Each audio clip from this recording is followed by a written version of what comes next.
नमस्कार, पाहूयात आजच्या काही ठळक घडामोडी। महापालिकेचा अर्थसंकल्प उद्या सादर होणार। महापालिकेचा 2026-27 या आर्थिक वर्षाचा अर्थसंकल्प उद्या सादर केला जाणार आहे। यंदाच्या अंदाजपत्रकात घट होण्याची शक्यता व्यक्त होत आहे।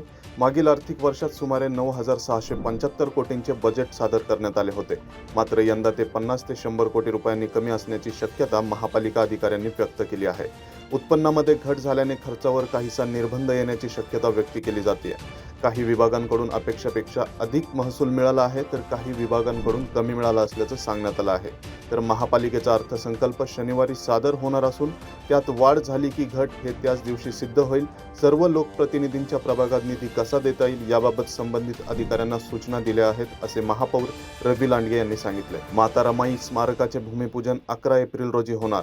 त्यागमूर्ती माता रमाई भीमराव आंबेडकर यांच्या स्मारकाचे भूमिपूजन येत्या 11 एप्रिल रोजी करण्यात येणार आहे, अशी घोषणा महापौर रवी लांडगे यांनी केली। क्रांतीसूर्य महात्मा ज्योतिराव फुले आणि भारतरत्न डॉक्टर बाबासाहेब आंबेडकर यांच्या जयंतीनिमित्त आयोजित विचार प्रबोधन पर्वच्या नियोजनासाठी महापालिकेच्या वतीने शहरातील सामाजिक संघटनांची बैठक काल पार पडली। या बैठकीत शहरात दीर्घकाळ प्रलंबित असलेल्या त्यागमूर्ती माता रमाई भीमराव आंबेडकर स्मारकाच्या प्रश्नाकडे भारतरत्न डॉक्टर बाबासाहेब आंबेडकर चळवळीतील सामाजिक कार्यकर्त्यांनी लक्ष वेधले। तर महापौर रवी लांडगे यांनी शहरातील नागरिकांच्या भावना लक्षात घेऊन माता रमाई आंबेडकर स्मारकाच्या उभारणीसाठी येत्या 11 एप्रिल रोजी भूमिपूजन करण्यात येणार असल्याचं या बैठकीत जाहीर केलं। 24व्या मजल्यावरून पडून पुनावळेतील तरुणाचा मृत्यू। पुनावळे येथील उच्च गृहनिर्माण सोसायटीमध्ये गुरुवारी पहाटे 25 वर्षीय तरुणाचा मृतदेह आढळला। चेन्नईला कामासाठी जात असल्याचं घरी सांगून मात्र तो शहरातच वास्तव्यास होता। इमारतीच्या 24व्या मजल्यावरून पडून त्याचा मृत्यू झाल्याचं सांगितलं जात आहे। वैभव दत्तात्रय सुतार, वय 25, राहणार काळेवाडी, असे मृत्यू झालेल्या तरुणाचं नाव आहे। वैभव 2 वर्षांपासून मानसिक तणावात असल्याचं तपासात समोर आलं आहे। अंमली पदार्थ बाळगल्या प्रकरणी काळेवाडी परिसरात तिघांना अटक। काळेवाडी परिसरात अंमली पदार्थाची विक्री करण्यासाठी आलेल्या 3 तरुणांना पोलिसांनी ताब्यात घेतलं असून त्यांच्याकडून गांजा जप्त करण्यात आला आहे। रागा हॉटेल समोरील बाजूला काळेवाडी येथे ही कारवाई करण्यात आली। प्रतीक रागेश खैरनार, वय 27, राहणार हिंजवडी, मयूर घनश्याम कपाटे, वय 25, राहणार अशोकनगर पिंपरी आणि अक्षय विजय मंथान, राहणार पिंपरी गाव, अशी अटक केलेल्यांची नावं आहेत।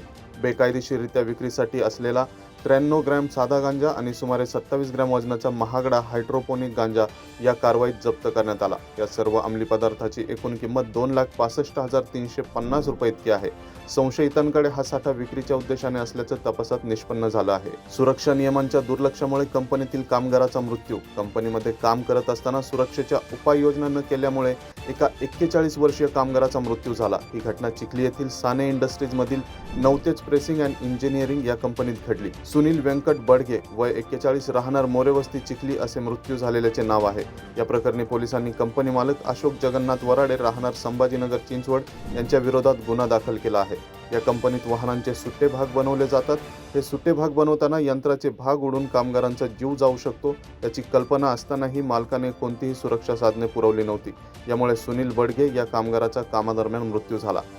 तर या होत्या आजच्या काही ठळक घडामोडी। आणखीन घडामोडी जाणून घेण्यासाठी पाहत रहा PCMC न्यूज।